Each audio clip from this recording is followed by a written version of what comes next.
Salmo número 13, téngalo allí abierta su Biblia. Hace unos días que se celebró el Día del Padre, aunque no soy su padre, pero sí soy su padre espiritual. Mi cuñada Alicia, ¿estás por allí o está dentro? No sé, está allí, estás en el fondo. Alicia me regaló un libro que se llama El estrés de Jesús, un médico muy conocido que está en televisión, no sé por qué razón, solamente él lo sabe, porque no lo explica mucho en el libro, pero escribió haciendo un análisis de la humanidad del Señor Jesucristo, los momentos de estrés. Y allí aprendí una palabra importante que va a servir no solo para hacer un hombre, sino que va a servir también para usted. Y es que todos tenemos un estresor, estresor. Hay un estrés bueno, allí una hermana me hace señas como que está muy bien lo que estoy diciendo. Es decir, hay un estrés, así como tenemos un colesterol bueno, también tenemos un colesterol malo, así hay un estresor bueno que nos mantiene vigente, nos mantiene en ánimo, nos mantiene alertas en la vida. También hay un estresor que pues malo, que nos trae angustia, que nos trae enfermedades de distinto tipo, que nos puede llevar inclusive al infarto de miocardio, como he tenido yo, que nos puede llevar a la hipertensión arterial, como tengo yo, es decir, que nos puede causar múltiples enfermedades y que los médicos, aunque no lo dicen particularmente a los pacientes, le llaman estresores. Y yo quiero invitarle esta mañana a que podamos aprender cómo vencer, cómo combatir, cómo enfrentar a los estresores que todos los días en la vida diaria se nos presentan a nosotros y nos traen o nos pueden generar un estrés crónico, nos pueden enfermedad de infarto, nos pueden traer problemas de hipertensión arterial, nos pueden traer problemas en el trabajo, nos pueden traer problemas en la familia, porque muchas veces el llamado estresor forma parte de nuestra familia.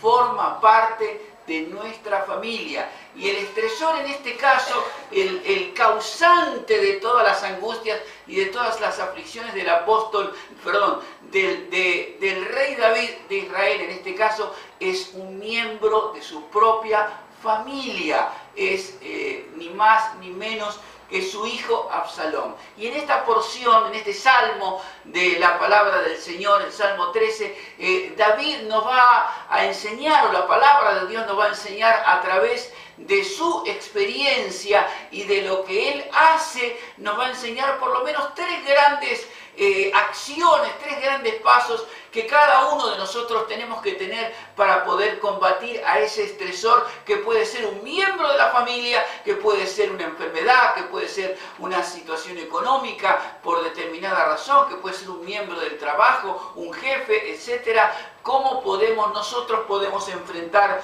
estas situaciones? Y en primer lugar es mostrar nuestra angustia a Dios, es mostrarle nuestra tristeza, nuestra angustia, nuestra aflicción, nuestro sufrimiento, especialmente y directamente a Dios. Y decimos esto porque muchas veces a quien menos vamos en primer lugar es a Dios. O nos retiramos de la iglesia porque parece que Dios no obra en nuestra vida, o vamos a contarle nuestros problemas a quien, nuestras angustias y nuestras tristezas, a quien no debemos. Versículos 1 y 2. ¿Hasta cuándo, Jehová, me olvidarás para siempre? ¿Hasta cuándo esconderás tu rostro de mí? ¿Hasta cuándo pondré consejos en mi alma con tristezas en mi corazón cada día? ¿Hasta cuándo será enaltecido mi enemigo sobre mí? David lo que hace en primer lugar, sabiendo lo que está y habiendo tomado conciencia de que su problema mayor lo tiene con su hijo Absalón, que no solamente quiere quitarle el reino, que a su vez quiere matarlo, un hombre que conforme a una palabra dada se ha acostado públicamente con todas sus concubinas, un hombre que ha hecho mucho daño al buen honor y a la persona del rey David, pero fundamentalmente es el hijo el que quiere matar al padre. David toma conciencia de esto y pone toda su tristeza, toda su angustia y todo su dolor delante del Señor. En primer lugar, asumiendo este problema, esta angustia, tiene una relación en primer lugar con Dios mismo. ¿Hasta cuándo? En primer lugar, con Dios mismo él tiene una relación de esta angustia, de esta tristeza, de esta aflicción que tiene. En segundo lugar, también consigo mismo, porque él tiene una comunión con Dios.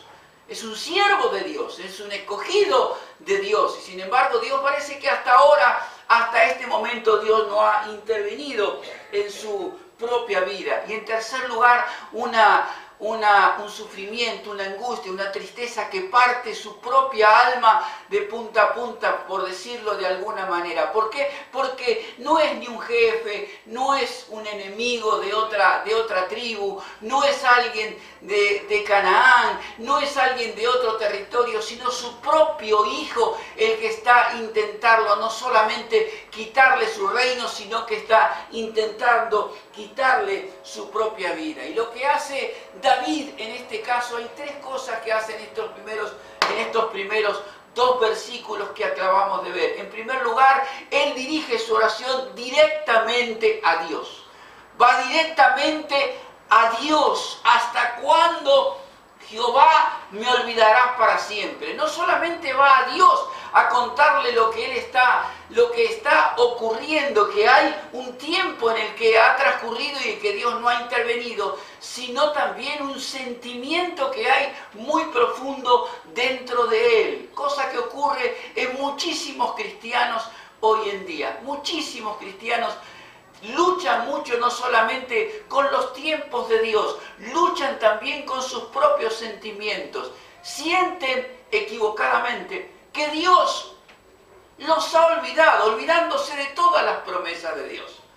¿Hasta cuándo me olvidarás para siempre? Porque ahí hay no solamente una puesta delante de Dios de lo que está ocurriendo en cuanto al tiempo, sino también de lo que está ocurriendo dentro de la persona de David, un sentimiento que está corroyendo su propia alma de que Dios no está obrando y de que Dios se ha olvidado de él. En segundo lugar, pone delante de Dios esta demora que hay en enviar la ayuda divina que él necesita. Una demora en enviar la ayuda divina que él necesita. Verso dice allí que, verso 2, ¿hasta cuándo esconderás tu rostro de mí? Dice David. ¿Hasta cuándo esconderás tu rostro de mí?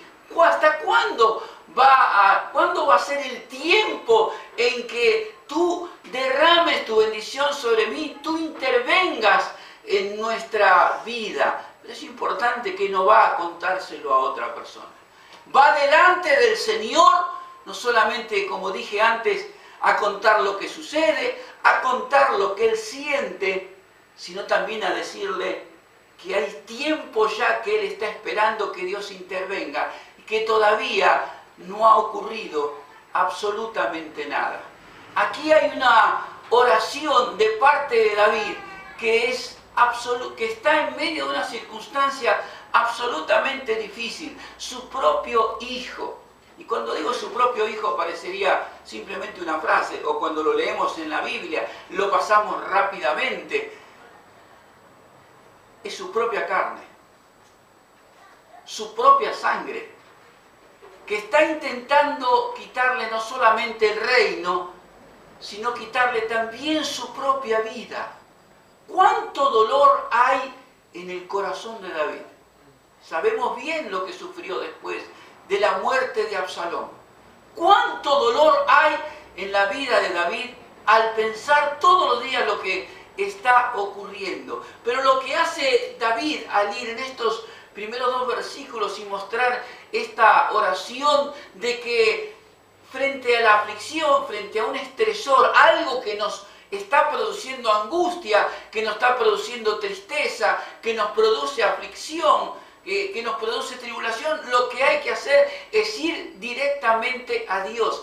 Pero hay algo mucho más todavía. No solamente ir a Dios, sino ir a Dios con sinceridad. Ir a Dios con honestidad, sin miedo, a decirle lo que uno siente en lo más profundo de su corazón. Si Dios todavía no interviene, dígaselo. Si usted siente que Dios lo ha abandonado, aunque no sea cierto, dígale lo que siente. Porque la palabra de Dios nos está enseñando lo que está diciendo David. ¿Hasta cuándo me vas a olvidar? Aunque no sea cierto. Dios tiene su tiempo. ¿Hasta cuándo esconderás tu rostro de mí? Por eso, esta experiencia de David nos enseña en este primer punto, estas tres lecciones tan importantes. La primera, luego de tomar conciencia nosotros mismos, pero amados, con sinceridad. Con sinceridad. Porque muchas veces no somos sinceros cuando evaluamos nuestras propias situaciones. Y esto es tan viejo como Adán y Eva. Siempre alguien tiene la culpa, menos yo, o menos mi entorno cercano, o menos aquellos que no quiero que sean culpables. Sabemos que son culpables, sabemos que son responsables. A veces el trabajo, a veces un compañero de facultad, a veces una vecina, pero muchas veces está dentro de nuestra propia familia. Dentro de nuestra propia familia, la que nos causa la angustia, la que nos causa el dolor, la que nos causa la aflicción, la que nos causa la tribulación que estamos atravesando, y a veces dura mucho tiempo, dura años, pero no lo queremos reconocer porque no somos sinceros delante de Dios. Y lo que David nos enseña es a ser sinceros con Dios, no solamente con nosotros, sino también con Él. Si por ahí, por alguna razón que solamente Dios sabe, Dios esconde su rostro de nosotros todavía, dígaselo. Hay tres lecciones que nos enseñan en este primer punto, David. Tomar conciencia realmente de nuestra propia situación. Segundo, ir a Dios en oración sincera, honesta. Amado, no se puede ir con mentiras a Dios. O no se puede pretender ser más bueno que Dios.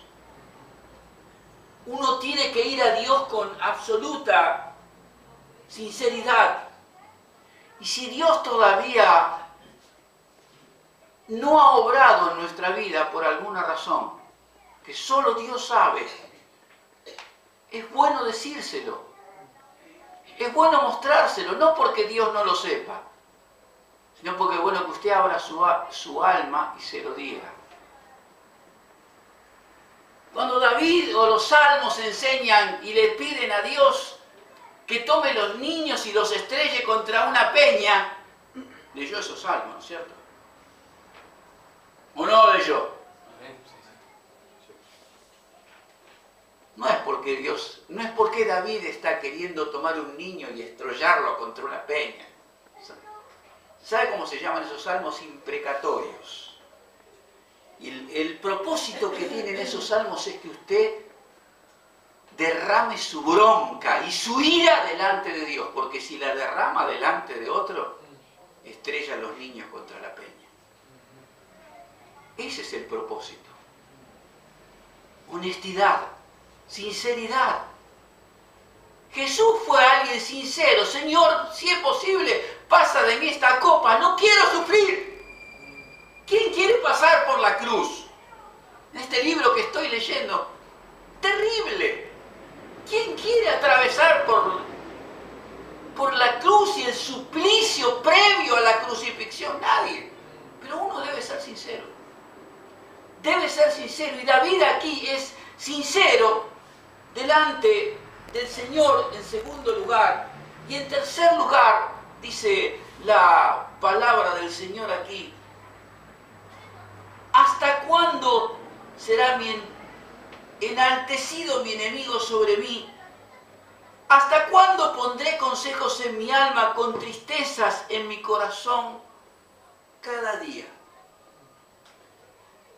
La tercera lección que enseña este primer punto es: cuide su mente y cuide su corazón de estar todos los días, ¿me entiende lo que quiero decir? Todos los días repitiendo y repitiendo y repitiendo y repitiendo los males que los demás le están haciendo. Porque sabe, lo dice David aquí: ¿hasta cuándo voy a estar llenando mi corazón con tristezas todos los días? Esto no solamente no es bueno para nosotros, psicológicamente, psíquicamente, no es bueno para el resto de toda la salud. Porque estamos todos los días viviendo una vida envenenada. Todos los días repitiéndonos exactamente lo mismo.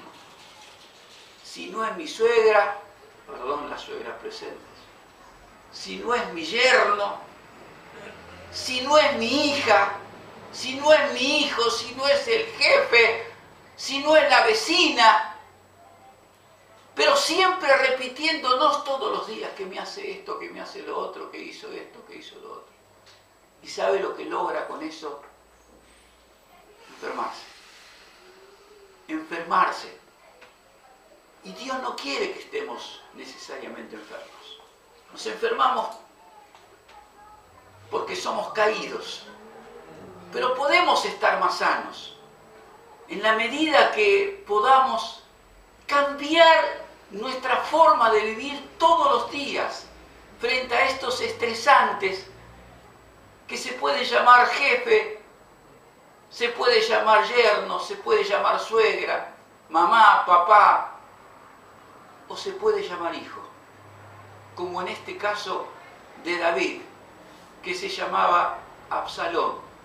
¿Se imagina David todos los días preguntándose: ¿por qué? ¿Por qué?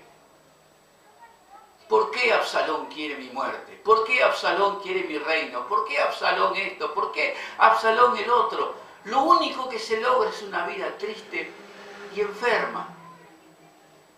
Y la gran verdad que nos enseña David en este primer punto es que hay que ir a Dios.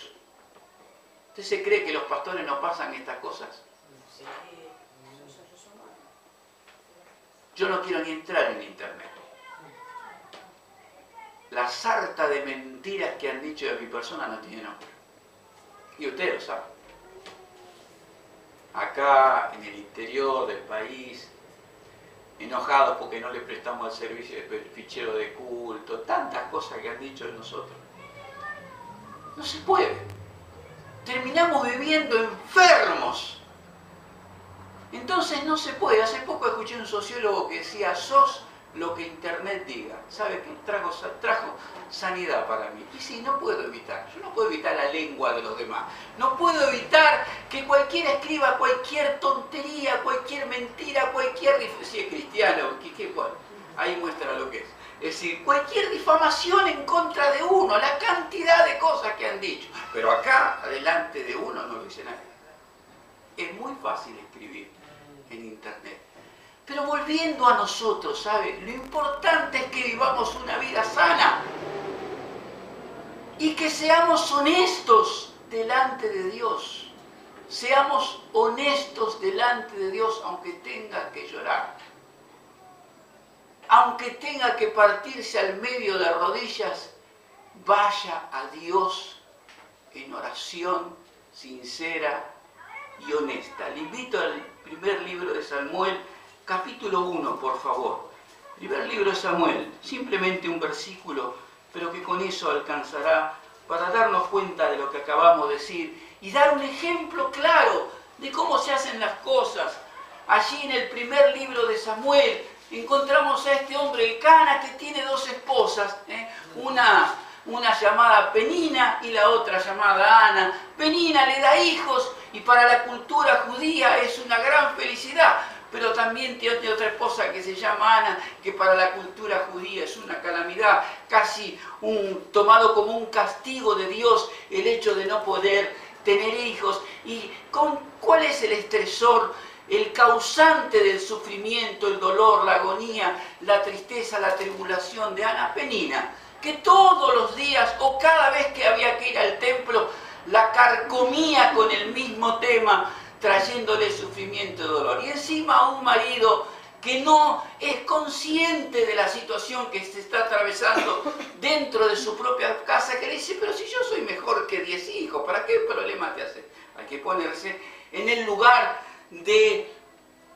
Ana, primer capítulo de Samuel, por favor, en el capítulo 2, en el capítulo 1, perdón, versículos 9 y 10, vemos allí lo que hace Ana frente a este estresor llamado Penina, que la carcome todos los días trayéndole angustia y tristeza. Se levantó Ana después que hubo comido y bebido en Sión, y mientras el sacerdote Elí estaba sentado en una silla junto a un pilar del templo de Jehová, léalo despacio y no lo olvide. Ella con amargura de alma oró a Jehová y lloró abundantemente. Conoce la historia. Dios la bendijo. Dios la bendijo. Porque de Ana nació Samuel. Pero Ana hizo lo correcto. Fue delante de Dios y con amargura de alma, porque le mostró la amargura que había en el alma de ella por todo lo que estaba atravesando. Lloró abundantemente, pero ¿dónde? Delante de Dios. También nos enseña dónde hay que ir a llorar. Esto es una enorme verdad que nos haría tan bien. Yo recuerdo y agradezco siempre a mis primeros pastores. Lloré 6 meses después de mi conversión. 6 meses seguidos. Cada vez que llegaban los miércoles de oración, me decían, llora tranquilo, Hugo. Pero aprendí a llorar a los pies de Cristo. Porque cada mensaje, cada palabra que yo escuchaba desde el púlpito, me veía lo que había hecho en mi pasado. Y me producía un dolor tan grande que no tenía menos que llorar. Y luchaba con no querer llorar, porque había estado 10 años casi consumiendo pastillas psiquiátricas y sin poder llorar. Una de las primeras cosas que Dios me devolvió en su gran amor y en su gracia fue sanar mi mente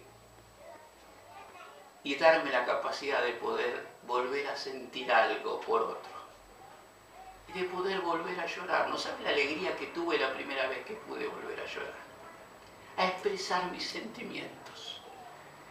Y muchos de nosotros, hermanos, o quizás muchos de ustedes, o muchos de los que ustedes conocen, tienen que aprender a llorar delante de Dios.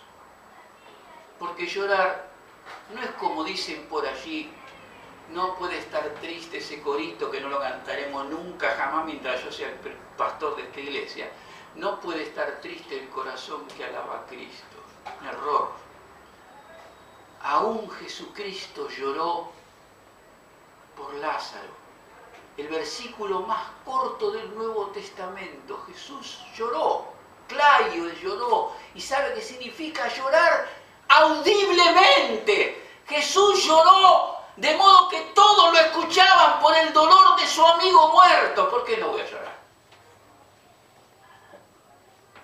¿Por qué no voy a llorar por el perdón de Dios, por el amor de Dios, por la gracia de Dios que hemos recibido? Y estoy emocionado, contento, alegre y lo expreso de esta manera. Pero máxime cuando tengo un enorme dolor. Y los que están conmigo hace tiempo saben las cosas que pasaron. Y alguna vez he tenido que llorar. Elegir 2 personas y decir, déjenme llorar. Y fue sanidad para mí.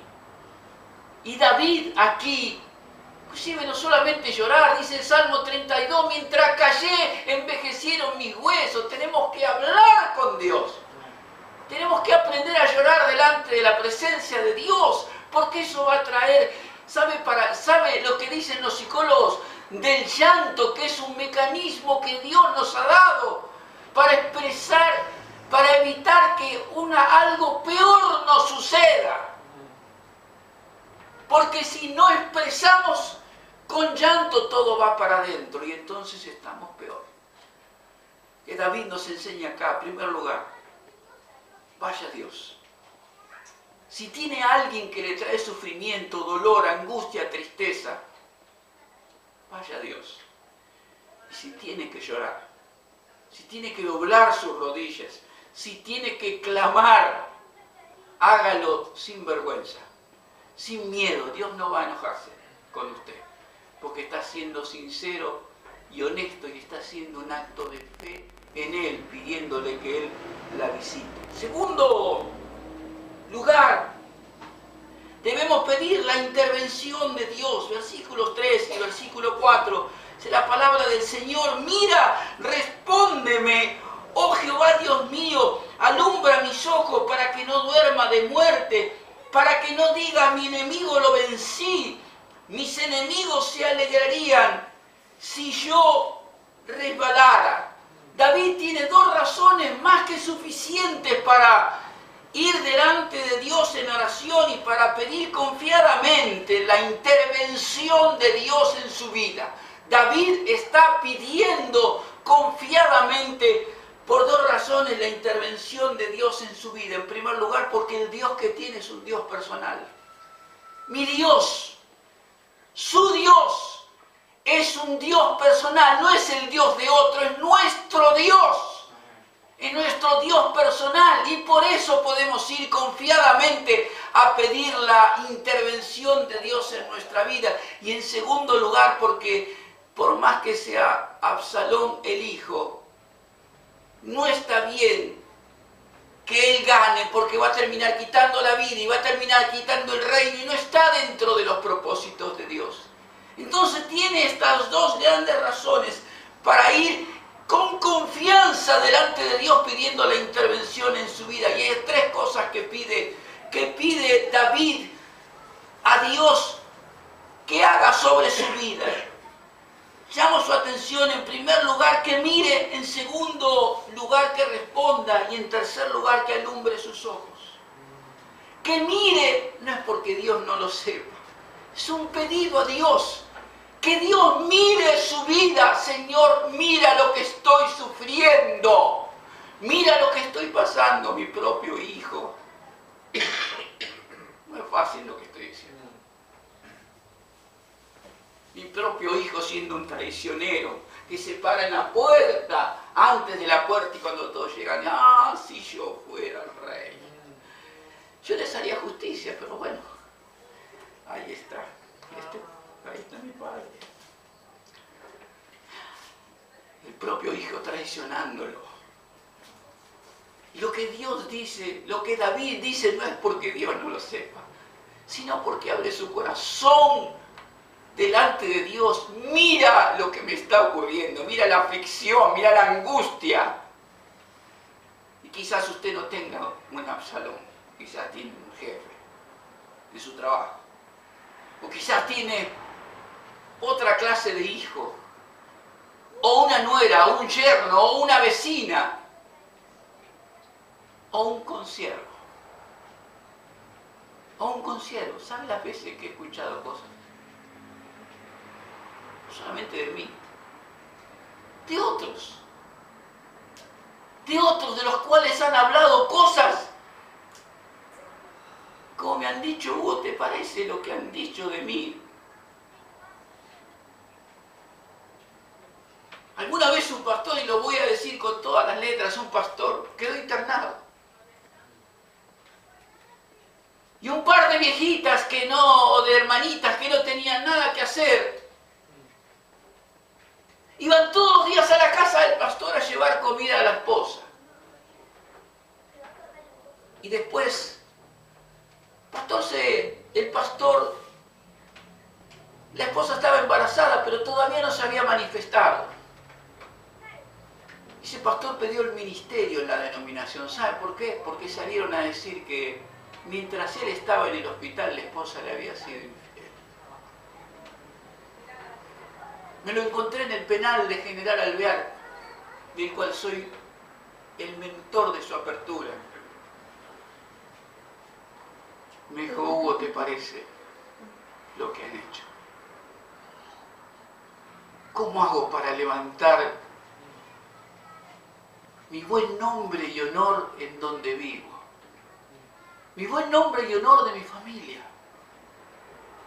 Sin embargo, siguió sirviendo, se tuvo que ir, empezar de vuelta. No es fácil las cosas que a veces se dicen. Pero aquí David le pide a Dios, vuelvo a decir, no porque no sepa, sino como un acto de fe. Mira lo que estoy atravesando, mira lo que estoy sufriendo. Segundo, le pide a Dios que responda,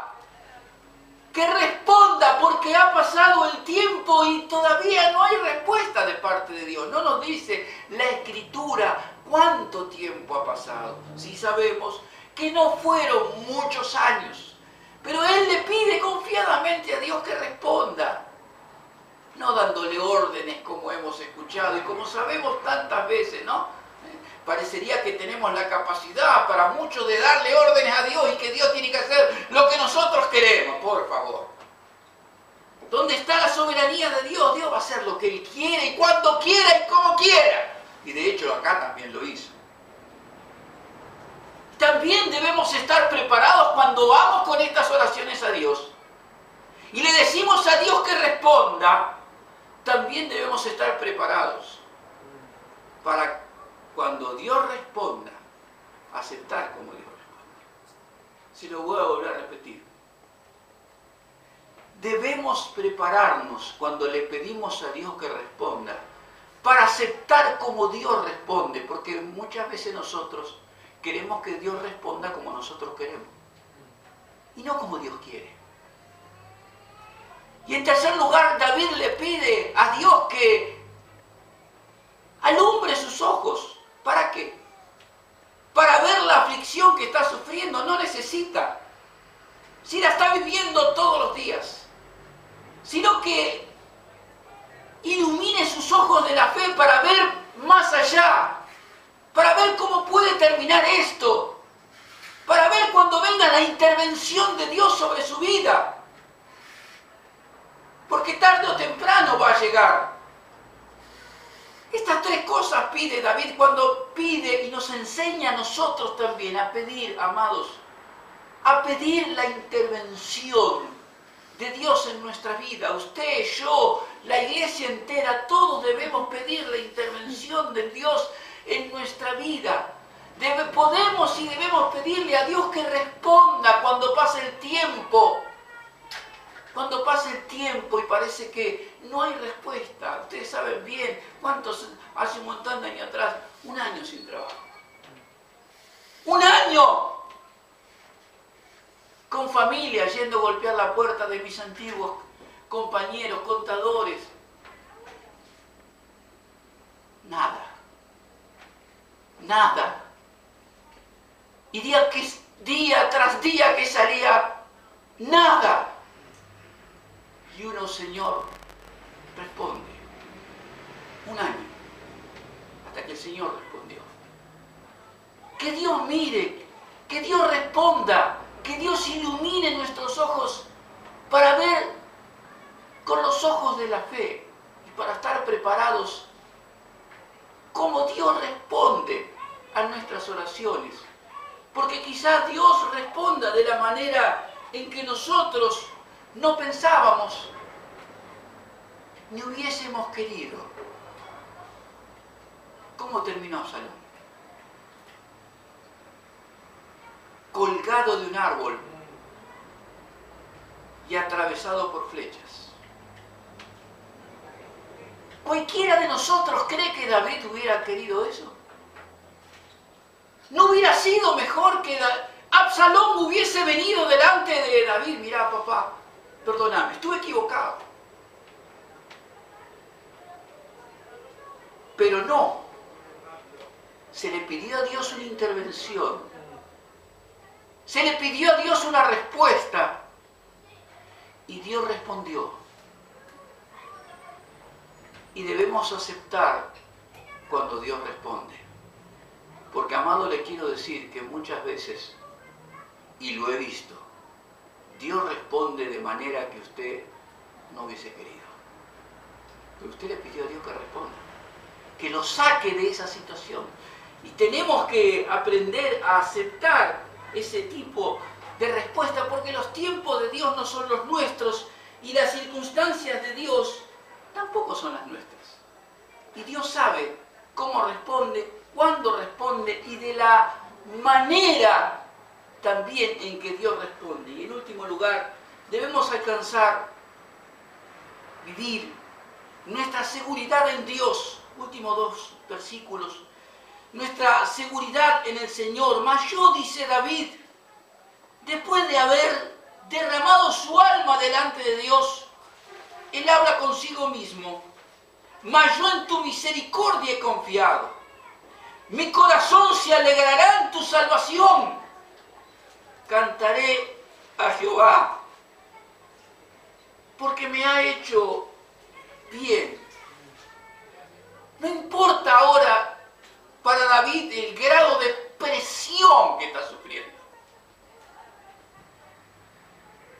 No importa para él por un instante que es su propio hijo el que está trayendo toda esta presión, angustia, sufrimiento, tribulación, el estresor malo que puede ocasionarle hasta partirle el corazón, porque están los sentimientos acá de por medio. Sino que David sabe que es él que en circunstancias como esta, amados, es uno, y quiero repetírselo esto y guárdeselo, el que toma las decisiones somos nosotros, no el otro. ¿Me entiende lo que quiero decir? Para esto hay que tener coraje, hay que tener valentía. Yo tomo las decisiones, no vos. Y si vos me dejás sin trabajo, y si vos tenés problemas conmigo en mi hogar, o si tenemos problemas en el vecindario, etcétera, por razones de mi fe o lo que sea, delante de Dios, yo tomo la decisión, no el otro. Porque yo soy un hijo de Dios. Usted toma las decisiones. ¿Y cómo se toman las decisiones delante del Señor? Recuerde por un instante lo que dijo Jesús. ¿Qué le dice Pilato en el momento, uno de los momentos más terribles en el Nuevo Testamento? ¿Acaso no sabes que tengo autoridad para quitarte la vida? ¿Quieres más decisión que esa? ¿Qué dice Jesús? Si no fuera por la autoridad que te dará de lo alto, ninguna autoridad tendría sobre mí. Soy yo quien toma decisión, no vos. Lo que nos pasa, lo que nos sucede, no está fuera de los ojos de Dios. No está fuera. Cuando pienso en mi propia vida y en las cosas que he atravesado y pasado, después de tantos años, sé que Dios no estaba ausente y que siempre hizo lo correcto. Siempre fue para bien. Siempre. Si no hubiera tenido un infarto, esta iglesia no existiría. No hubiera renunciado. No me hubiera ido. No hubiera habido fruto en este barrio. No hubiera tantos que hubieran sido sanados aquí, porque hemos orado y pedido a Dios, o libres. Dios sabe lo que hace. Y por algo me sacó. O ayudó con eso para que tome una decisión por mi propio bien, porque hubiera sido peor. Porque Dios nos conoce a todos nosotros y sabe de qué manera mejor obrar con cada uno de nosotros. Y David aquí habla consigo mismo de dos cosas que conoce, que son sobre las que se va a parar frente al estresor, frente a aquel que le está trayendo la aflicción, el dolor, la angustia, la tribulación, que es su propio hijo. La misericordia de Dios y la salvación. Hoy parece que esto se ha perdido, ¿no? ¿Quién habla de misericordia y valora? Yo le doy gracias a Dios todas las noches por su misericordia para conmigo. Y mi hogar. Porque usted no la puede comprar. Es por gracia, viene de Dios. Y usted la conoce. Y lo que hace David aquí en primer lugar es pararse y entregarse confiadamente a la misericordia de Dios. ¿Qué dice la palabra del Señor? No es visto justo desamparado ni su simiente que mendigue pan. Dios no abandona a sus hijos. Dios no los abandona. Y Pablo, el apóstol, acá David, lo que hace es entregarse confiadamente en los brazos de la misericordia del Señor. Mas yo en tu misericordia he confiado. Es cierto que el problema, el estresor, el causante de la angustia, la misericordia, de la angustia, de la aflicción, de la tribulación, lo tengo en la puerta y es mi propio hijo. Pero yo confío en tu misericordia, en que vos vas a obrar. Y también confía en una salvación que ya conoce, en una salvación que ya experimentó, y esto es lo que le permite cambiar su temor en alegría, su duda en confianza. Esto es lo que David, estas dos grandes verdades que estamos hablando aquí, misericordia y salvación, usted las conoce. Porque Dios ya obró sobre usted. Y en esto tenemos que pararnos. No importa lo que usted vea con sus ojos. Dios no lo abandonará. Y por más que usted mire alrededor y diga, sí, yo tengo un montón de personas que me traen angustia, que me traen dolor, que me traen aflicción. Quizás no es, obviamente no es Absalón. Quizás su esposo o su esposa. Quizás es un jefe en el trabajo. O quizás son los hijos. Pero lo que David nos enseña en este último punto es a confiar en la misericordia de Dios. Porque ya la conocemos. Y a confiar también, a entregarnos en una salvación que ya hemos experimentado. Si Dios obró de esa manera con nosotros, ¿usted cree que Dios nos va a abandonar? ¿Qué dice Dios? ¿Qué dijo Jesucristo? Yo estoy con ustedes todos los días, hasta el fin del mundo. Pero eso no es solamente para las misiones, eso también es para todos los días cuando enfrentamos angustias, aflicciones y problemas.